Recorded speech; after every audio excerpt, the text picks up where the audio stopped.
You meet the most interesting people when you attend Charlie Kirk's America Fest. It's hosted by Turning Point USA, and it's filled with brilliant minds, a lot of great speakers. I have the opportunity to speak here, and Dr. Carson and so many of our friends are speaking here. But I met someone here that I think we need to meet, and we need to learn about Old Glory Bank. We talk all the time about debanking and people losing their bank accounts because of their political affiliation, because of who they're connected with. They said the wrong thing in a Facebook post or spoke the wrong thing, on the internet some way, and they lose their bank account. Our dear friend Nick Vujicic, who is launching pro-life fintech, had that experience happen to him. A man with no arms and no legs, a wonderful, kind human being, and he does tremendous work around the world. Great Christian man. He's been debanked. So many people. Nigel Farage in London was debanked.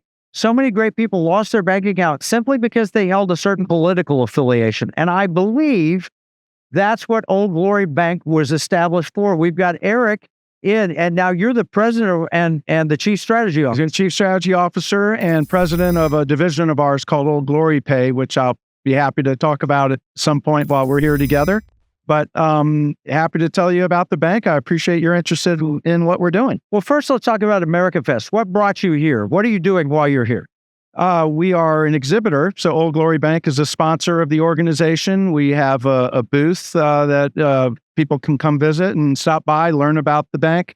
Are you looking for a new account? Certainly looking for new accounts. Those who, not everyone can be here, of course. And so just going to oldglorybank.com. It's an Oklahoma-based bank. And I'm from Oklahoma. It's got my heart. That's right. So we, the current management team, got the idea. The idea occurred to me a few years ago, in late 2020 it was. And after what's referred to as the Summer of Love, with all the craziness and rioting and people kneeling for the national anthem and disrespecting the flag, and that it occurred to me that America needs a bank that first and foremost is unabashedly pro-America and all of its traditional great things that have made it such a wonderful country. Second, that will not cancel its customers. And you touched on this, and I can cite a lot of examples that I'd love. Give us a few. For sure. Mike Flynn was canceled by Chase Bank.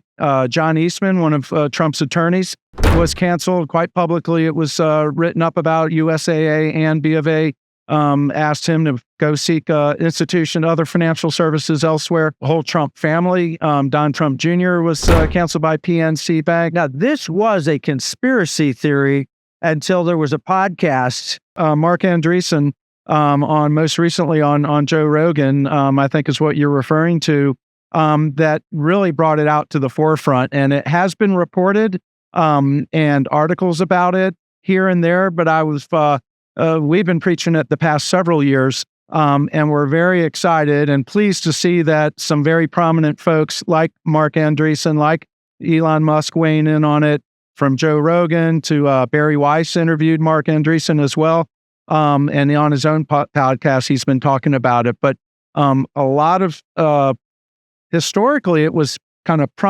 most pronounced was that you would read about would be the well-known individuals, Mike Lindell, for instance, being canceled by his banks and on that. But what I would argue, and I'd like to point out to people, really the masses are getting canceled when it might be because of, if you're a firearms owner, as I am, and if you try to transact using PayPal, you cannot, under their terms of service, cannot use PayPal to transact for the purchase of a firearm or ammunition.